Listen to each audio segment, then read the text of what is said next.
Hello hi everyone, welcome to my channel. ఇవాళ daily మనం సాధారణంగా మాట్లాడే మరికొన్ని తెలుగు వాక్యాలను ఇంగ్లీష్లో ఎలా మాట్లాడాలో చూసేద్దాం. వీడియోని స్కిప్ చేయకుండా ఎండ్ వరకు చూడడానికి ట్రై చేయండి. ఖచ్చితంగా మీరు మీ లైఫ్లో ఇంగ్లీష్లో మాట్లాడడానికి, అదేవిధంగా ఇంగ్లీష్ని అర్థం చేసుకోవడానికి కూడా ఉపయోగపడుతుందని అనుకుంటున్నాను. ముందుగా, నువ్వు ఈరోజు చాలా చాక్లెట్లు తిన్నావు. నువ్వు ఈరోజు చాలా చాక్లెట్లు తిన్నావు. ఇలా చెప్పడాన్ని you ate too many chocolates today.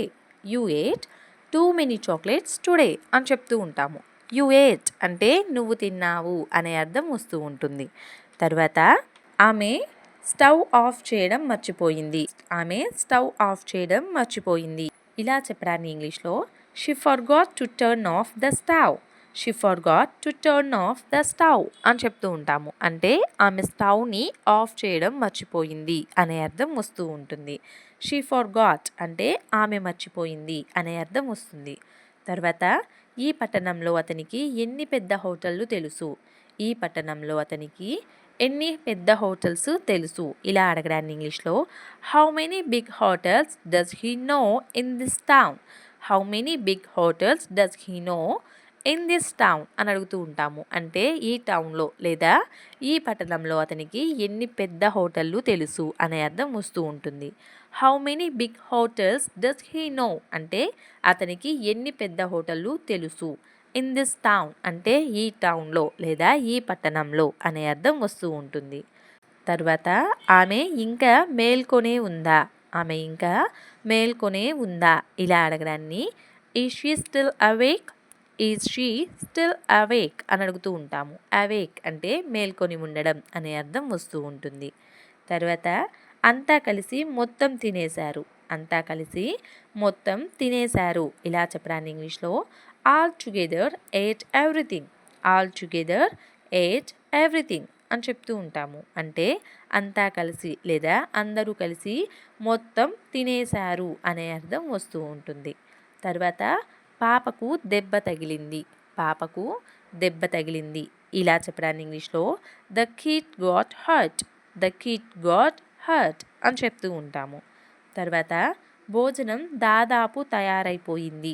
భోజనం దాదాపు తయారైపోయింది. ఇలా చెప్పడాన్ని lunch is almost ready. Lunch is almost ready అని చెప్తూ ఉంటాము. ఇక్కడ ఆల్మోస్ట్ అంటే దాదాపుగా అనే అర్థం వస్తూ ఉంటుంది. తర్వాత ఆమె వాయిస్ కట్ అవుతుంది. ఆమె వాయిస్ కట్ అవుతుంది. మనం జనరల్లీ ఫోన్లో మాట్లాడేటప్పుడు ఈ వాక్యాన్ని అంటూ ఉంటాం కదా.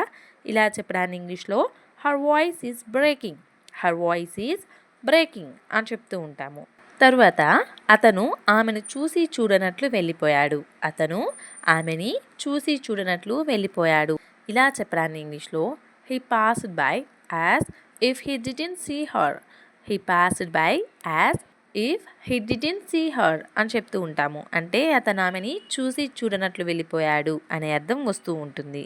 తర్వాత అతనికి కళ్ళు తిరుగుతున్నాయి. అతనికి కళ్ళు తిరుగుతున్నాయి. ఇలా చెప్పడాన్ని హీ ఈజ్ ఫీలింగ్ డీజీ.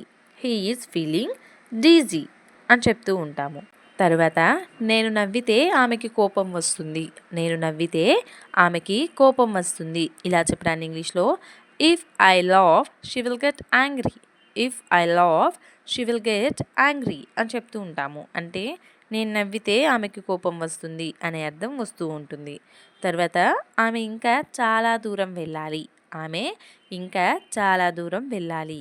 ఇలా చెప్పడాన్ని ఇంగ్లీష్లో she still has a long way to go. She still has a long way to go అని చెప్తూ ఉంటాము. అంటే ఆమె ఇంకా చాలా దూరం వెళ్ళాలి అనే అర్థం వస్తూ ఉంటుంది. తర్వాత నువ్వు ఆడుకోవు ఆమెని ఆడుకోనివ్వు. నువ్వు ఆడుకోవు ఆమెని ఆడుకోనివ్వవు. మనం ఈ వాక్యాన్ని పిల్లలతోటి ఎక్కువ అంటూ ఉంటాం కదా. ఇలా చెప్పడాన్ని ఇంగ్లీష్లో neither you play nor let her plays. Neither you play nor let her plays అని చెప్తూ ఉంటాము. తరువాత ఆమె అన్నీ తెలిసే అక్కడికి వెళ్ళింది.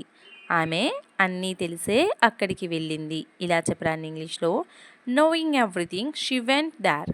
Knowing everything she went there అని చెప్తూ ఉంటాము. అంటే అన్నీ తెలిసే ఆమె అక్కడికి వెళ్ళింది అనే అర్థం వస్తూ ఉంటుంది.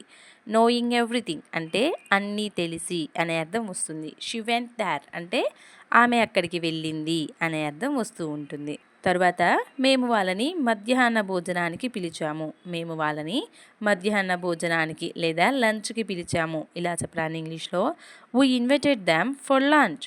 We invited them for lunch అని చెప్తూ ఉంటాము. తర్వాత అతనితో నీకేమైనా పని ఉందా? అతనితో నీకేమైనా పని ఉందా? ఇలా అడగరాని ఇంగ్లీష్లో do you have any work with him. Do you have any work with him అని అడుగుతూ ఉంటాము. అండ్ లాస్ట్ వన్ ఈజ్ మేమంతా ఒకరి తర్వాత ఒకరం వెళ్ళిపోయాము. మేమంతా ఒకరి తర్వాత ఒకరం వెళ్ళిపోయాము. ఇలా చెప్పడానికి ఇంగ్లీష్లో we all left one after another. We all left one after another అని చెప్తూ ఉంటాము. That's all for today. Thank you so much for watching. మీకు కనుక వీడియో నచ్చినట్లయితే తప్పకుండా లైక్ చేయండి. ఇలాంటి మరికొన్ని ఇంట్రెస్టింగ్ అండ్ యూస్ఫుల్ వీడియోస్ మన ఛానల్లో ఇంకా ఉన్నాయి. ఒకసారి విజిట్ చేసేయండి. మరొక వీడియోతోటి మళ్ళీ కలుద్దాం. Till then bye bye.